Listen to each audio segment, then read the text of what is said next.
All right, so today's guest is Mina Cikara.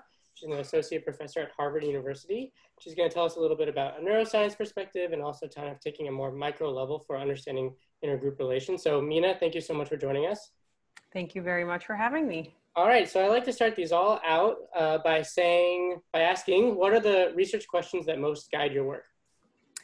I am fundamentally interested in how people's thoughts, their feelings, their brains, and their behavior change when they shift from a social frame of reference of me and you acting as individual agents to us and them, or at least bringing coalitional cognition to bear on interactions. So I'm interested in how it is that when people start thinking through this lens of us and them, that changes the nature of their empathy, it changes the nature of the kinds of attributions they make, and it also changes how human they think other people are.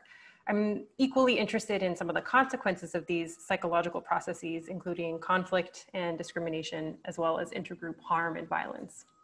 Okay, that's a good answer, obviously. But you also run the Intergroup Neuroscience Laboratory. And so we're going to talk a little bit today about neuroscience perspective on intergroup relations. That's right. I'm going to overshare a little bit here and say, there have been times when I, as an intergroup researcher who's never done a single intergroup neuroscience study, where I look at some neuroscience papers and I say, well, we look at this psychological phenomenon related to intergroup relations, and it's not happening in my ankle, it's happening somewhere up here. And so do I really care whether it's happening right here or whether it's happening 2 centimeters to the right? And that's overly reductive and wrong. But now if you could, I want to ask the expert, why is it that we really need to take this neuroscience approach? What can it tell us that other things maybe can't? Right. So the first place I'll start is from a logistical standpoint is that there are a lot of things that we want to know in intergroup psychology that it's really hard to get at with self-report. But that said, it's in those cases that I've turned to things like physiology, for example, measuring facial electromyography in order to detect how much people smile when bad things happen to rival group members. And so one issue is that it's methodological. If the method affords inferences that self-report doesn't give us, then that's one reason to go for it. But that said, localizing a neural response to a particular brain region, I don't find particularly compelling myself. And so the reason, to my mind, to integrate some of these perspectives is that we have the accumulated wisdom of the entire field of neuroscience that it would be wild, irresponsible to not at all look at whether or not there are connections to be made from which we could advance our theorizing, because there's just so much evidence and there are so many models that are relevant for what we study: motivation, fear, reward processes. These are really well-articulated theories and with well-articulated neural substrates, and that if we can make connections between some of what we know from neuroscience to the same processes that we know unfold with great consequence in intergroup relations, it would be crazy not to see what the implications are of some of those theories. So to my mind, that's where the theoretical integration, or that's what the value comes from. That's where the value comes from. For example, in my own work, as a graduate student, I was very interested in when empathy breaks down between groups, and perhaps more spicy, more interesting for my purposes, is when it is that people not only don't feel empathy, but when they start to feel pleasure in response to other people's misfortunes. And one of the things, there are a lot of different ways in which value is represented in the brain, and there are separable neural circuits that undergird different kinds of value. But one of the things I was really interested in was that the neural signature that was associated with self-reported pleasure in response to outgroup suffering in one fMRI study happened to be located in a circuit that was associated with reinforcement learning. Now, that has all sorts of really interesting implications. Is it the case that if every time I see an outgroup member suffer, it's accompanied by the experience of pleasure, that I'm somehow updating my value on their suffering? Is it going from something that would normally seem to me to be morally reprehensible to suddenly taking on a positive value? And then if that's the case, well, what are the implications then for me as an agent? If that's a reward, might I be more likely to pursue it on behalf of my group? And so I think that it's that symbiotic relationship between localizing and seeing what other theories or what other cognitive processes with which a particular region or circuit has been associated, and then looking to see whether or not that then bears on the intergroup processes that I'm interested in. Right, that seems like a really compelling use of neuroscience, kind of almost reverse engineering a little bit. You've got this phenomenon, and then you can kind of take it into the scanner and see, you know, from what's being activated there, connect that to other literatures, and you might uncover things that you would have never really known if you were just looking at a self-report or even other more subtle behavioral measures. To argue again against myself, I think another interesting use of this after reading your chapter is how we can take decades of research on one phenomenon, and we really feel like we've come at it from we've made a lot of progress on it from some theoretical perspective, and then what's happening in the scanner can lead us another way. So it does seem like for many, many years, we thought that stereotypes are this kind of cold process that were mostly based on like learning about knowledge a little bit and weren't as affective as some other components. And then, but it does seem like when people think about or learn about stereotypes in the scanner environment, there's connections to a much more affective circuits going on. And so there we're taking neuroscience to kind of tweak what we thought we knew from all this previous theorizing. Yeah, I think that's a great example. Okay, thank you. You've also, you know, in a lot of this research on neuroscience is using a more micro approach where you're really kind of breaking down these large intergroup processes into like a very specific decision or very specific judgment across 2 or 3 people. So the paper that we went over in class is all about forming a group member, and you learn about only 2 or 3 people, and you have to decide who do you want to join. And that might seem like a bit of a disconnect to people who are really drawn to the world of intergroup relations because they're interested in these large groups that we all know about before we even enter the scanner, groups related to race or gender or ethnicity.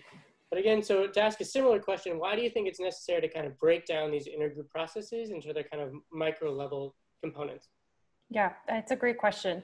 I think all of these approaches are necessary. I think that they provide for us some converging evidence. And again, if we can kind of nail down at what the sort of most fundamental cognitive structure is that underlies some of these broader phenomena, then I think that that gives us some purchase on how we might move or shift things around. And it also potentially highlights avenues for future research that weren't evident on their face when we were looking at it through a different lens. So one of the reasons we were really interested in looking at this social structure learning approach for understanding how it is that people decide who is us and who is them is that it allows us to do that without providing people any a priori cues to group membership. So the idea is, how do you build a group from the ground up when you don't have category membership? One of the reasons I think that this is an important complementary approach to intergroup relations, the way we typically study it, is that there's just such a heavy emphasis on category membership. This is driven in large part by the discovery that minimal groups could already shift people's resource allocation and prejudice. You know, that was a remarkable finding.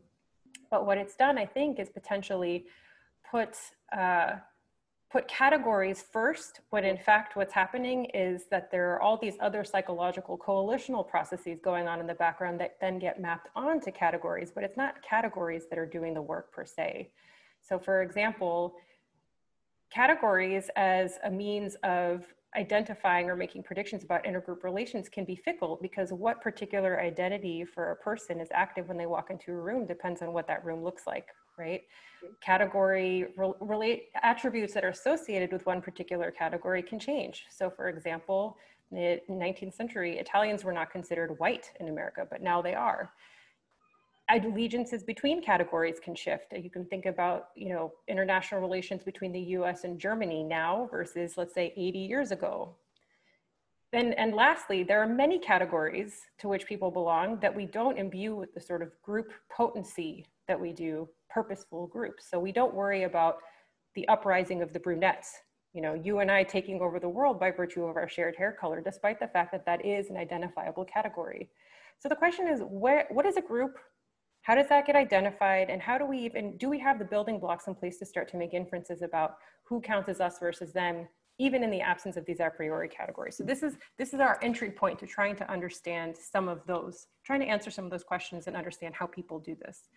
So that's the reason that we approached this. And what was exciting to us was that our co-author, Sam Gershman, had already built this sort of Bayesian latent structure learning model account for social influence. So basically, if you and I like the same movie one week, and then there's a third person, and this following week, that person and I have more in common than you have, how do I determine who is my ally? I'm equally similar to the two of you, so I should be at a coin toss in my preferences between the both of you. But what's really interesting about this account is it says that the presence of a third person, or now a fourth person with the three of us in the room, can change how close I feel with the two of you as a function of how similar they are to you. So what the Bayesian latent structure learning account suggests is that we aren't just computing our similarity to each other, and this could be at the level of a preference, but it could also be at the level of a category, right? So that you and I are both professors, for example. We're also paying attention to the relations among agents in the room. And then we're inferring from all of that information, what's the most likely clustering of people in the room? And we have both a suite of behavioral studies in one paper, and then we have the imaging paper that you all read. And what we're finding is that people, of course, are sensitive to similarity. That is the foundation on which latent structure learning is built, but they're affected by the entrance of this fourth agent in such a way that suggests that they're doing something more complicated, and that then is driving their ally choice behavior, which I think is really interesting because it suggests, it has many implications for the broader intergroup research, right? It moves us away from dyadic similarity and category membership as the sole inputs to group representation and inference. And the other thing that it accommodates is that it's context sensitive, right? Where category membership sort of isn't. It doesn't allow for, well, which I should say self-categorization, for example, and optimal distinctiveness theory, right? They both are about how your identification is context dependent, but they don't provide quantitative accounts of which particular identity should be salient, or how, at what point that there isn't like a quantitative threshold at which that particular identity becomes salient. So as I've said, the contemporary intergroup literature has sort of emphasized this role of category membership, but this optimal distinctiveness and self-categorization theory, for example, they don't provide a means of making quantitative predictions about which identity or attribute will be made the most salient or motivationally potent in a given context, or precisely how identity salience will shift in response to changes in the environment. And the nice thing about a social structure learning approach is that it can accommodate these challenges because agents in the environment rely on current information to infer group structure. So new environments and agents will prompt new inferences, including more complex structures than just us and them. And furthermore, the social structure learning approach can actually integrate existing categories as prior. So it can give us some information about, well, okay, let's say you and I come into a room and there is a visual cue to group membership. Just how much evidence is required for me to recategorize you? So I think that there's a lot of flexibility offered by this approach that starts to fill in a lot of the gaps identified in previous research, but not necessarily filled in.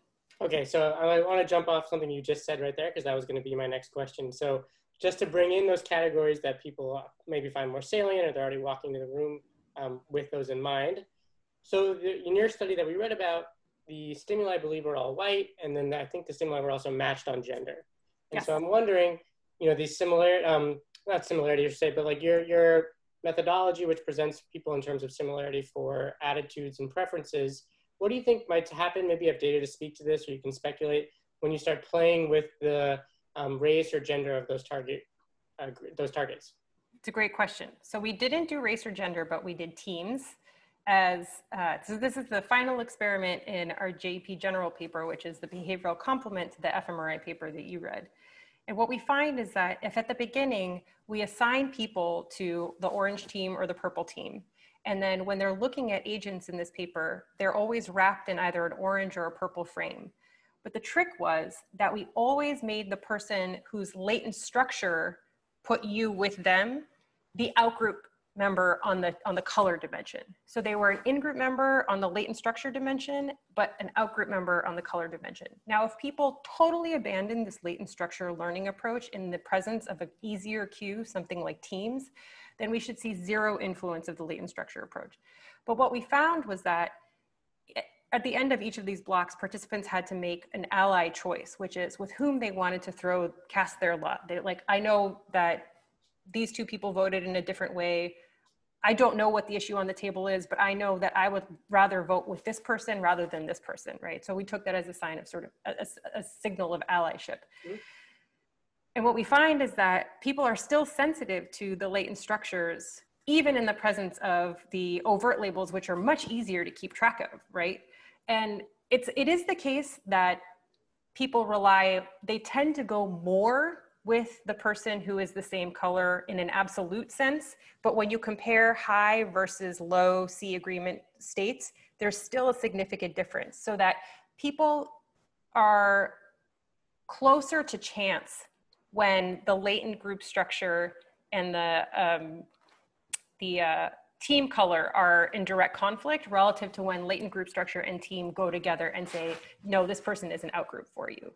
So people were still sensitive, even though there was way easier cue on which to rely. And I suspect, I could speculate that if this continued over time and that things started to be more consequential, there's more at stake, that actually the latent structure could easily trump the other categories. Okay. Yeah.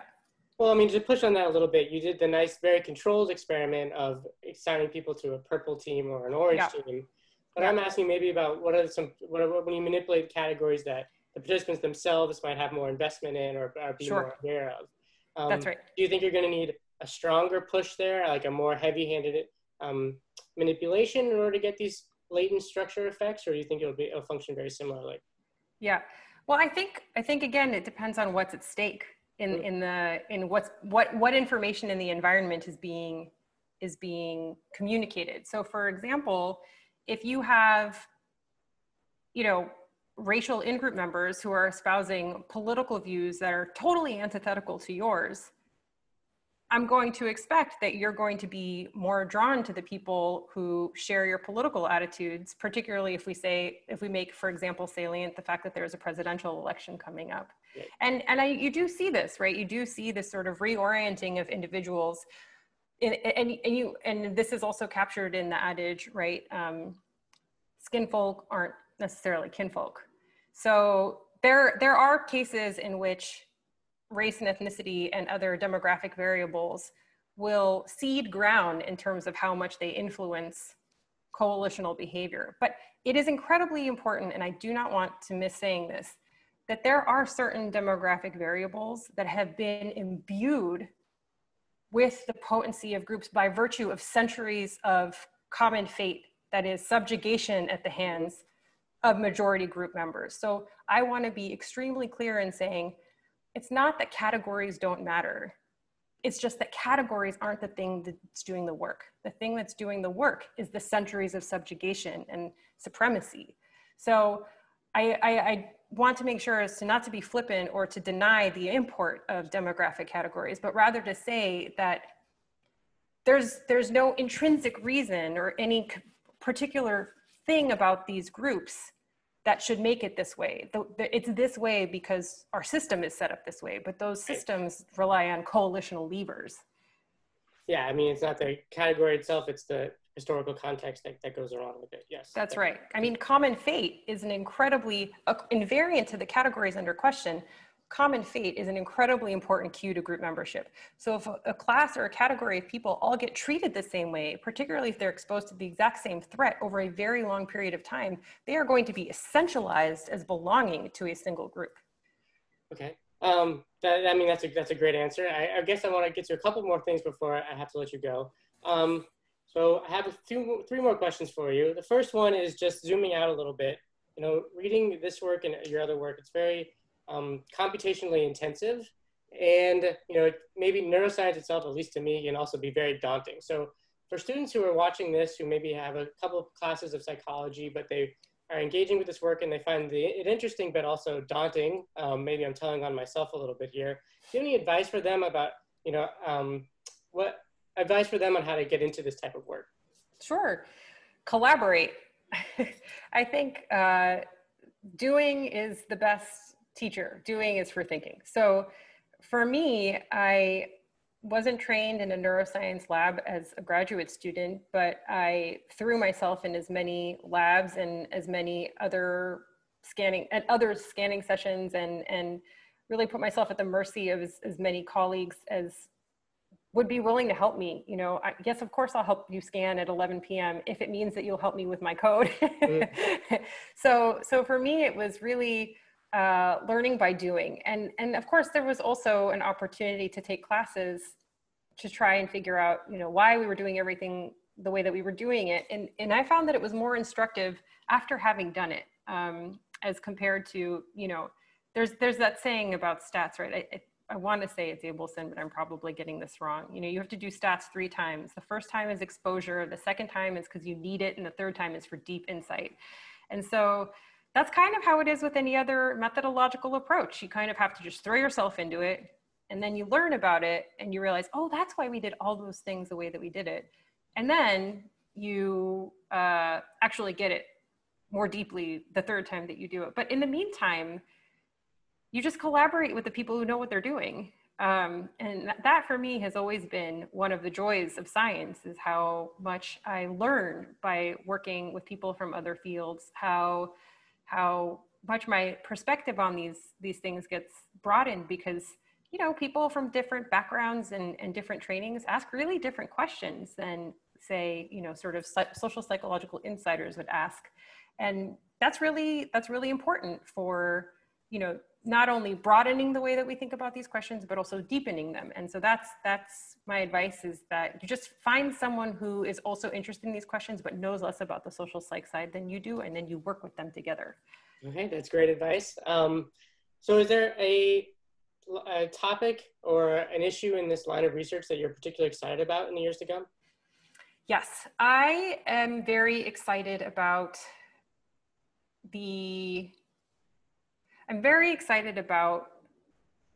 what some of the work that we're doing right now, what the implications are for understanding how shifting demographics are going to impact the sort of the way that intergroup relations are going to unfold over the next couple decades in the United States and maybe more globally.